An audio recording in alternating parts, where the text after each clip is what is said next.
All right, we are already here for a new episode of the Future Proof You podcast for working dads. And I'm here with Rob Ippolito. And I'll just do a quick intro before we talk to Rob.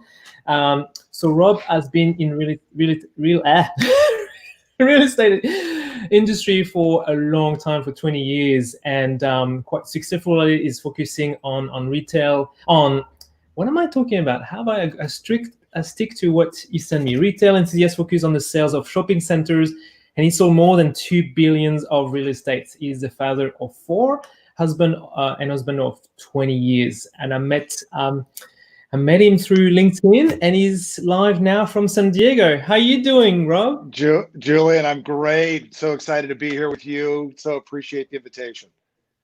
Thank you so much. I'm so sorry I butchered the introduction. I'm used to it. Okay. What I would like to know is, well, to get your introduction, I'd like to know your kids, like the 4 kids, the names, and then let us talk about your business, what it is all about. Fair enough. So I have 4 kids, and let me be specific. I've got 4 daughters. Nice. So I live with 5 women because I'm not gonna leave my wife out. My oldest is 18 and about to fly the coop. She'll be headed to college, hopefully, in about 4 weeks. Her name is Sophia. Yep. I have a 15-year-old, about to be 16, name is Maya. I have a 13-year-old named CJ, and my youngest, Sammy, is 10, about to be 11, and they're my life. So daughter of 4. I'm a dad. I'm a girl dad. The man of the family. The only man. That's right. And tell us about your business. How long have you been in there? What do you do? Yep. So I have been blessed and fortunate. I've worked with the same team in the same industry for 23 years. So 24 years in March. Just kind of fell into this. Our focus. I work for Newmark Knight Frank. Large firm, publicly traded firm here in the States.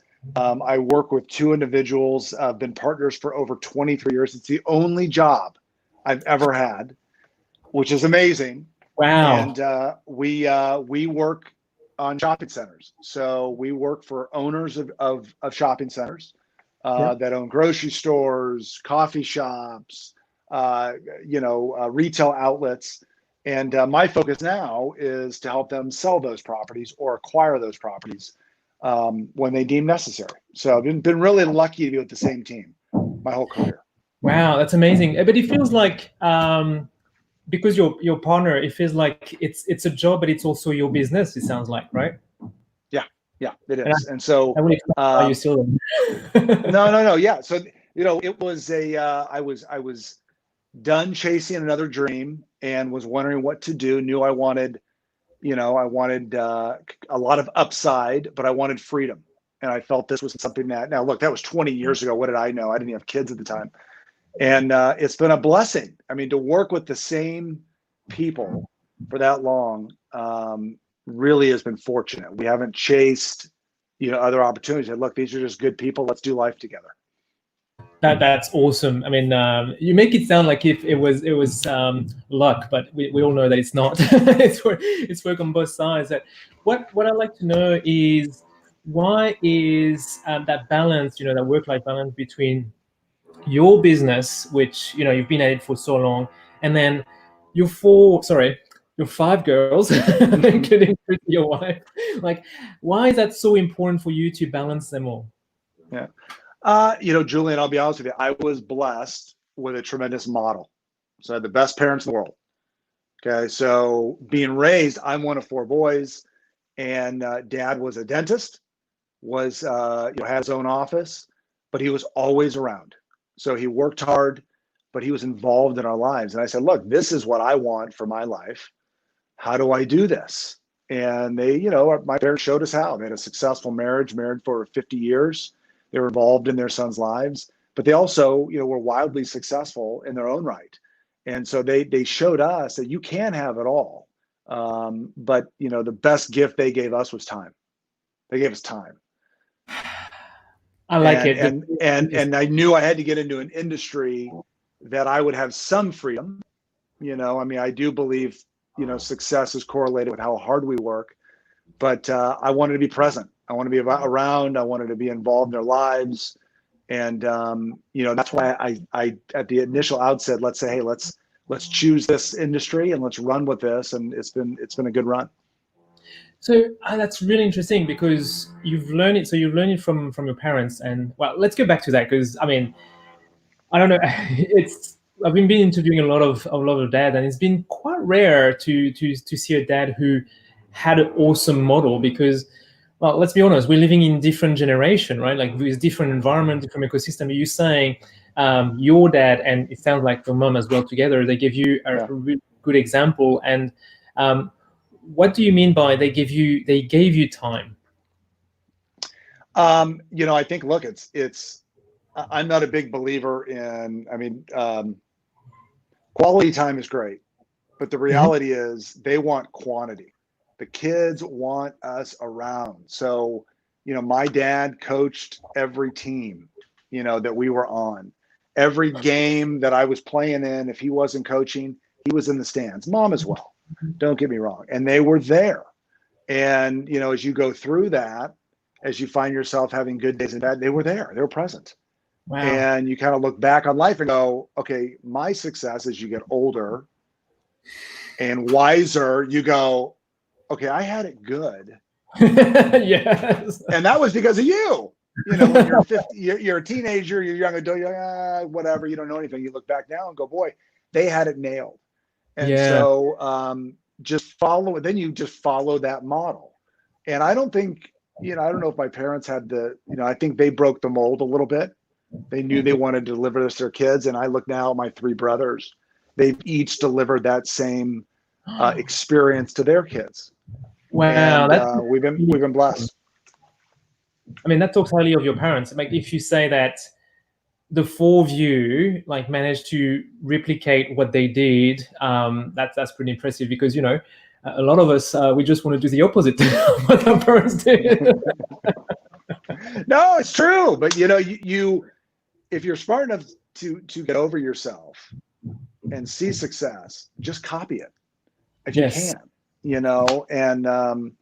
and I look at my brothers, they're all successful marriages, successful in business. Now, mind you, there's struggles. Life's real. I mean, let's not, I've got my daily challenges like everybody does. But when you're in a healthy family environment, going through things like COVID are manageable because you have a healthy household. That's a big test, isn't it? I mean, having your four girls under the same roof and three of them are teenagers. Yep. Yes, that's a real test. Yes. Every day it is, Julian. Every day. I assume you don't live in a 2-bedroom unit like I do. Like you've got a room for each of them. No, we spread out. Yes. But still, I mean, even if you spread out, it's still a small environment, really. You're on top of each other, really. Yeah, we are. And that is what it is. No, so I love what you said about it's about quantity, about quality. But what you started mentioning on it. What is your secret weapons on giving them that quantity? Because I don't know, you've introduced yourself as someone who's been in the same job as being successful, so that requires a lot of time. So how have you been giving them that quantity of fatherhood? No, it's a great question. Fortunately, and I think I've chosen for the past 13 years, youth sports are very, very important in our household. And so this is going on 13 years where I have decided to be the coach for their team. So I have a background of playing baseball. Now none of my girls are softball players, so I coach them. I've taken the time over the last 13 years. There's been well over 650 games, and I've done the math where you go, okay, 650 games, 3 hours of kind of by the time you leave the house till you get done with the game, you do the math, and it's well over 20 full days of time, 2,000 hours with each kid. And I just said, look, I got to be present. So I've got to be able to leave the office, get home, and say, look, I'm going to do this with you. And that has been kind of our thing. Now, I will tell you, as they get older and they outgrow that, it gets more of a challenge. You start to say, okay, I've got to make moments to be with them. And so probably the biggest, Julian, thing my wife and I, because it's a team, have done is 10 years ago, it'll be my 20th year anniversary in 2 weeks, wedding anniversary. Nice. And 10 years ago, my wife and I had an opportunity to go to Haiti right after the earthquake. And we just went alone. We did not take the kids. That was a big deal. And we went down and spent 2 weeks down there, and it, just served and did our thing. And actually, we ended up being served if you really look back. And said, the kids were too young, but we said, you know what, we're not coming back without the kids. And so we have taken them. Our oldest has been 3 times on by herself. We'll go and we'll take the kid and we'll have a week together with a larger group. And it's become just a moment of really forging our relationship. Wow. But again, it goes back to being intentional. I'm like, okay, I've got to create something, because soon they're leaving the house. They're gone. and my 18-year-old, she's going to be gone. And I won't have those moments to say, come on, we're going to go here. And so I think stopping and being intentional about what is that thing we're going to do, and then taking action has been, really important to us. So what you're organizing is like time away. Have you always gone to Haiti with them, or do you pick different places, different No. times? So Haiti was something when, the earthquake happened in 2010. We just felt the need to go down. So the wife and I went down, and then subsequently we've gone down individually. So now I would go down with my oldest. We'd spend a week and, see how people live. This isn't how we live, guys. And it's really stripped away for them. And really you see their growth and like, okay, wait a minute. This is how a lot of people have to live their lives. And it opens up a dialogue that we would never have had we sat here in our little bubble. And so that has been our place. We always go back to the same place. Well, I like it there because there's 2 things, right? You've got that one-on-one moment with them, right? What we call, like that daddy dates, except that you extend that to a week. So that moment we get to know each other individually, which is, you've got 4 girls, you could be treating them all the same, but no, you're spending that time one-on-one, super important. But 2, you're showing them that, the life in San Diego is not the life of everyone. Like if you go to Haiti, it's different. I can relate to that. My mom used to live in Madagascar, so I used to go to Madagascar to visit them, and it's mind-opening, right?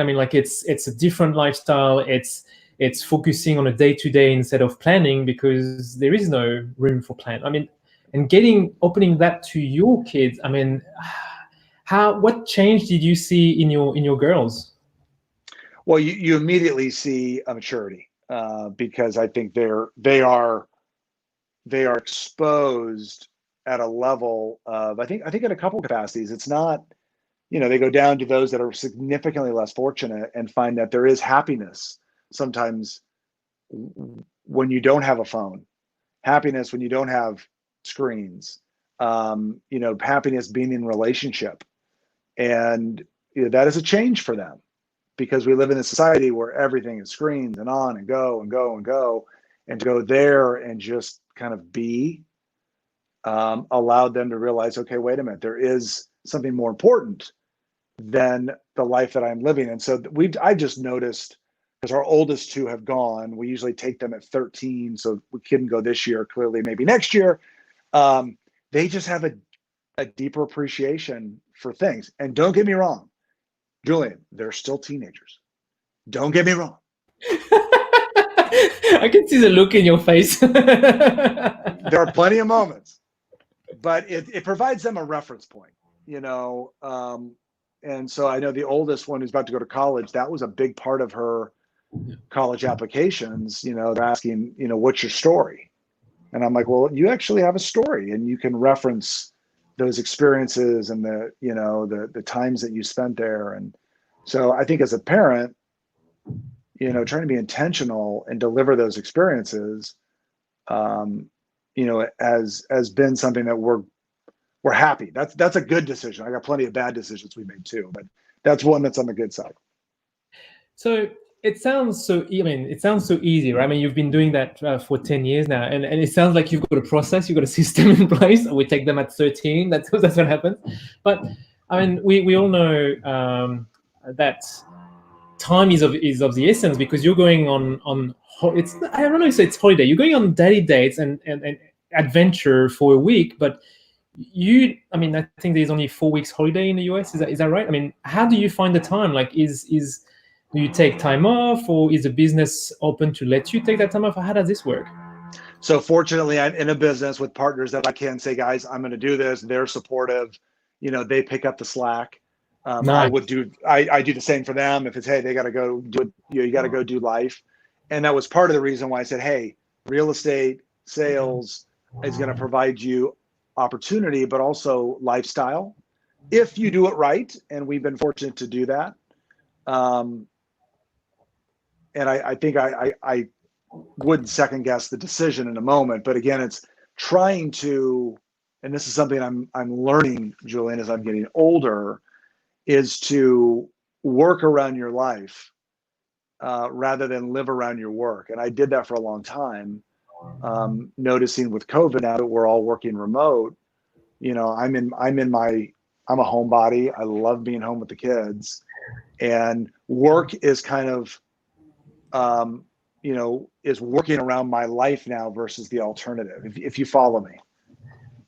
Yes. Well, you basically, what you're saying is you're putting a priority on your family, and then you've already chosen the job, or even like for you, it's more like a business based on your family. But now it's even more intentional, is family first and then the job. And my question is, does it make you feel happier and better when you're with your family? And then is there a positive or negative impact on your business itself?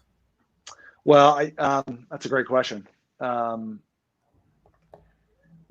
Family for me is first. I mean, that's the legacy that I'm trying to live rather for them, and then leave with them when we're gone. Is that, I don't know if I'll be able to leave you anything, but I will leave you family.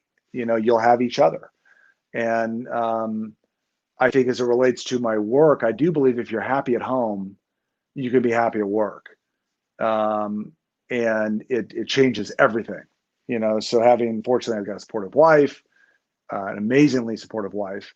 And, it makes you want to go work harder because you want to provide for them and be able to do things and have these experiences.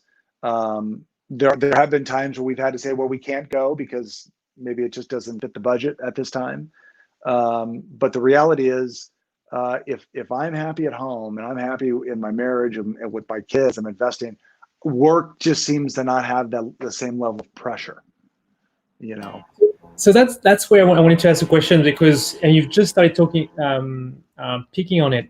You've talked a lot about having your family being the priority, looking after your family, providing for them, and then focusing on work. But how about you? And you just said you're happy at home. How about you looking after yourself? Like, do you take time to do that too as well? Because between work, where your partner over there, between the 4 daughters and the wife, is there time for Rob?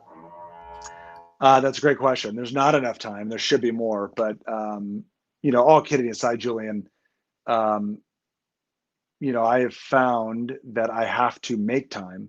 And so for me, I enjoy exercise. So I've got to, in fact, I didn't exercise today. I could feel it. And so tomorrow I'm like, look, I'm taking that priority. Years ago, because we had some shifts in the household, we got introduced to meditation, thought it was kooky and weird, and found that, quite frankly, it has been a godsend for me. And so my mornings are my time. So I'm an early riser. I'll be up at 5:30 or 6, and I've got an hour that I can spend, reading. For me, it's, the Bible, meditation, thinking about others, reading, but that is my time. And fortunately, as teenagers don't get up early, so they're going to let me have my time. I'll say this also, coaching the kids' teams is my time, because it's an outlet, I like and it. I get to serve the kids and the parents, and it's just kind of a brain dump for 2 hours. I like it because it's you with them, but it's also for you. I mean, and I can see the Yes. posters in the back, right? I mean, it's I can Yep. see a baseball player there. I don't know if that's you or not, but it shows No. it is your passion, right? Yeah. And so when you say you make the time, so how much time is that in the morning? Because you're saying meditation, you're saying reading the Bible, you're saying exercising. That sounds like a lot of time. So if quite frankly, hour and a half is plenty, for me. So as you get older, the exercising is not as lengthy, but a lot of it's just taking that moment and just stopping and doing something for yourself, because the mental health is everything, especially right now. It's everything, and it triggers so many other, positive or negative attributes in our life. Yes, back into your family, into your business. I mean, I'm guessing if you're already angry at the breakfast table, and then you get to meet your client with who you've been working on selling their place for for 6 months or so, and you're angry, and that's the moment where it's going to break down the sale. You're like, oh. Maybe taking that No, extra enough. No, you're right. It's intertwined. It's all intertwined. And and I am far from perfect. So when I miss that me time or whatever it is, it definitely tends to trigger other things throughout the day. But you touch upon such an important time, is to take a moment to be selfish and invest, so that you can maybe go out and be selfless and invest in others. And it does go hand in hand. So there's something that piqued my interest when you talked about your partners at work. I was really impressed when you said, they can pick up the slack when you go on your extended daddy dates. And I'm wondering, did your behavior impact your partners as well? Like, did they start to behave the same with their family as well? Like, did you become an example for them? Well, I would like to think I am, but I would say they're an example for me. So, I've had one partner for 23 years. He's now a grandfather of 6, father of 4. When I started in the business, his kids were young, and I would see that he would take off and go to practice and be involved in their lives. And you're going, okay, that's what I'm looking for. That's why I want to stay here and be part of this. So when it was my time, he would say, hey, you got to go. You got to go do those things. And now if he goes and travels to see the grandkids, I'm going, hey, you got to go. You got to be there. And other partners are doing the same. That's right. But as it's surrounding ourselves with hopefully like-minded people that we value the same things. And for me, I've been fortunate that has worked out, because we support each other in life. You're doing life together. I mean, that's what we're doing. So it feels like not only you found the harmony between your family and your business, but your business partners have the same mindset. So it becomes a very healthy relationship where you are supported and you support your business partners. Absolutely. And I think that's, if you're in a relationship, whether it be at work or somewhere else, where you're just not harmonious, and trust me, there's still dysfunction or conflict, and you just kind of say, well, hold on a second, the greater good here, we find resolution and move forward. But I think big picture within our team, we value family first. And if I had a partner that didn't, maybe we wouldn't have lasted this long. I don't know, but I really value that. It's important. And do you think that carries on to your clients as well? Like, do they see that in you? Is that something you think that attracts them as well? I mean, because you do spend a lot of time with them. Because I mean, I'm imagining that those kind of deals, it's not a 2-week thing, right? You have to be with them for quite a while. No. So do you see that focus on family as something that attracts them? I would hope so. That's a great question. Our deals take anywhere from 4 to 6 months, kind of from cradle to grave. So, we'll have clients as you work through a transaction, and you're kind of in that season of, boy, I'm talking to these guys daily, and the deal's done. You kind of stop talking because maybe they've moved on to something else and you're focused on the next deal. But in that time, and one thing I try to do on LinkedIn, a third of what I try to do is talk about my personal life, my family, so that they can get to know me. It's kind of the beauty of social media is clients, you can get deeper than how's the family? It's good. Okay, let's talk business. You can really go, wow. Oh, I have a question. Your daughter's thinking about doing this. Exactly. That's right. So it's, that is the beauty of social media is we really can get to know people if you're transparent. I mean, if you're posting about real life, I think I'm finding that clients crave that. They really want to get to know their advisors at a deeper level. And if you're willing to be transparent, I think it comes back in spades. So that's something I tried to put out there. It's hard, because you are touching a nerve and you're putting it out there. But because as we speak, I'm scrolling down your feed on LinkedIn, and there's a picture of a baseball team all signed. There's post about your business, then there's post about the time that you spend with your family. And Julian, wow, you're not coming through. I'm not coming through. Oh, I can't hear you. Okay, hang on. Can you hear me now? Okay, let me try again. Can you hear me now? No? Okay.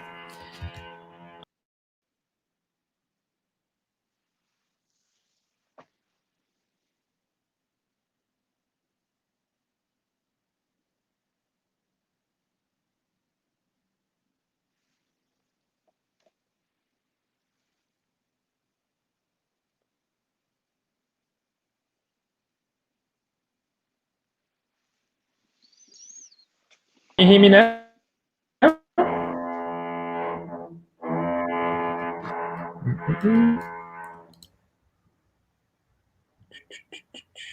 There, I can hear you now. There you go, bud. You can? Okay, that's good. I can hear you, but I can't see you. Yes. I'm going to pick the right camera, so that's it. There we go. Again. Can you still hear me? Yes. Yes. The beauty and the stress of the technical incidents when you're running live. Yeah, you did it. Well done. So I'll just make a note. So at least for the podcast itself, I'll remove that bit, and so that's 24 minutes to 27 minutes. And yeah, so what I was saying when my mouth was moving but no sound was coming out was that I was going through your feed on LinkedIn, and there's everything. There is a picture of you of a baseball team. There's a picture of your business, and then there's a picture of you I'm guessing your daughters with high school seniors. I mean, it's awesome. You sharing everything, and your clients can see who you are. And has it been hard for you to share who you are on such a public platform like LinkedIn? The first time I did it, I was, nervous, but I kind of said, you know what, put it out there. I'm not sharing photos of what we had for dinner.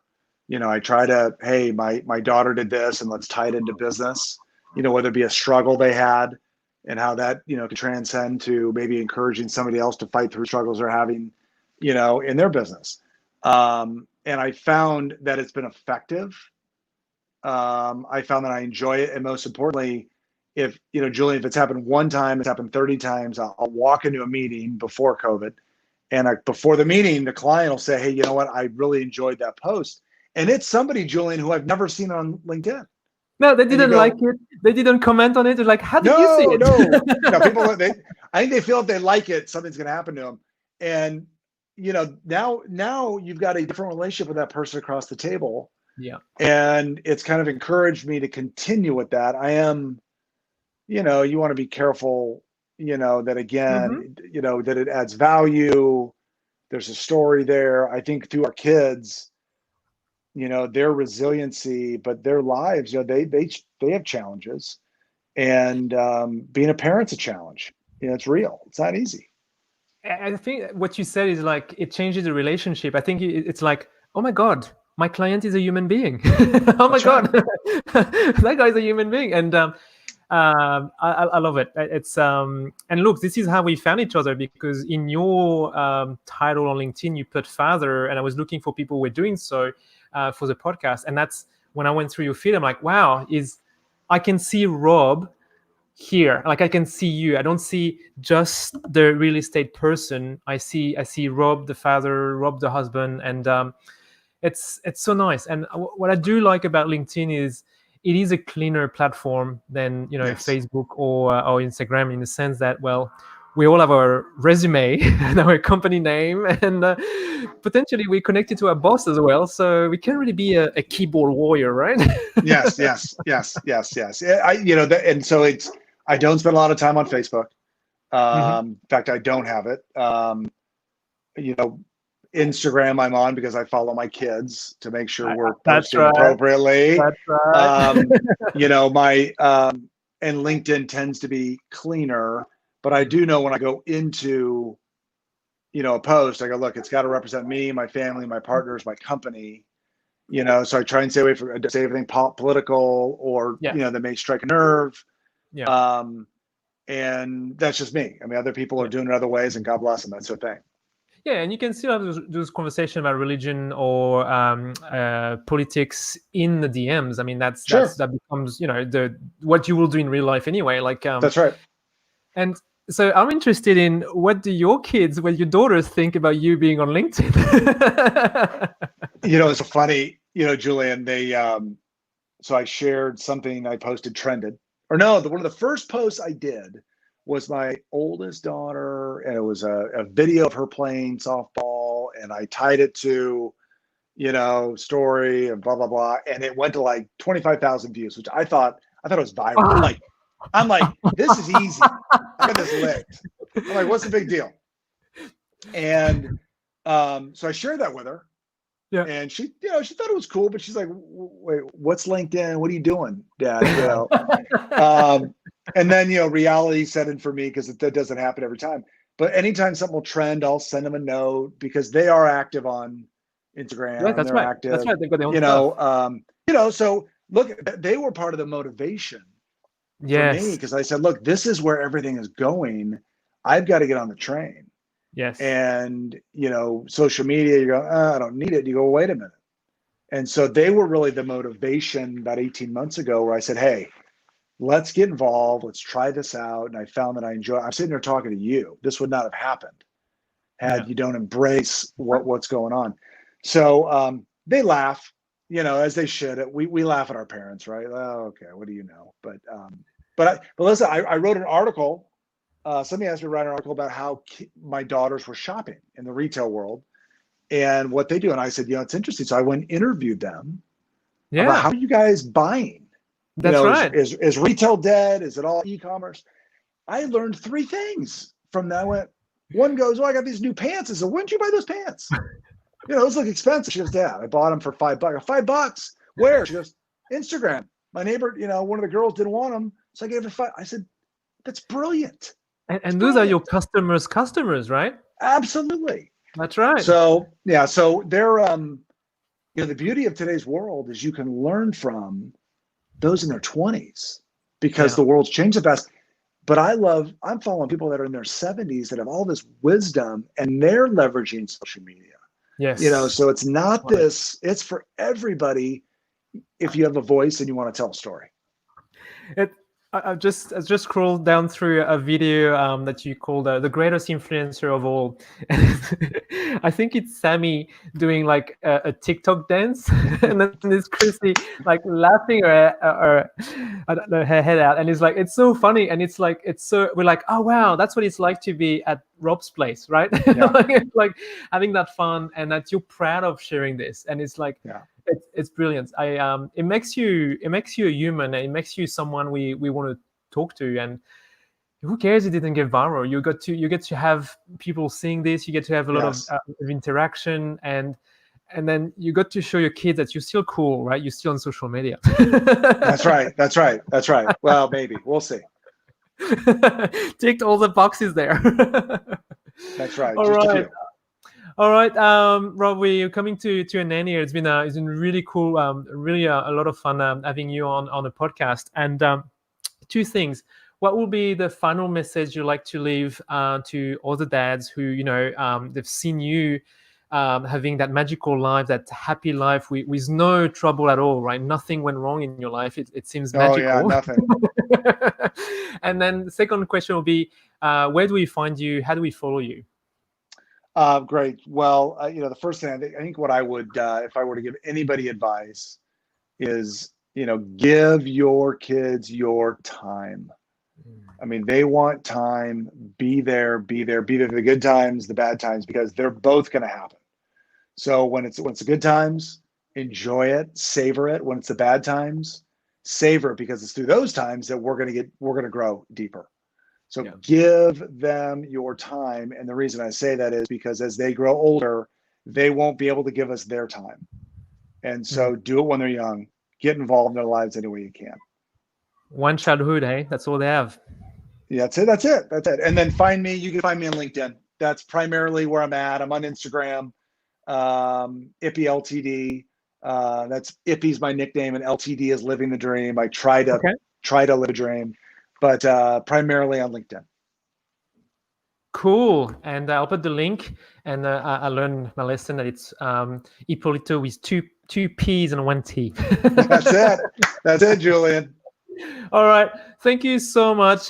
This was fun, and I hope a lot of people had fun as well. And then we picked up a lot of tips. And I'm going to keep watching your LinkedIn feed, man. It's fun. I love it. I appreciate it. Julian, thank you, buddy. I appreciate the invitation. This was awesome. All right. See ya. All the best. And I end the broadcast.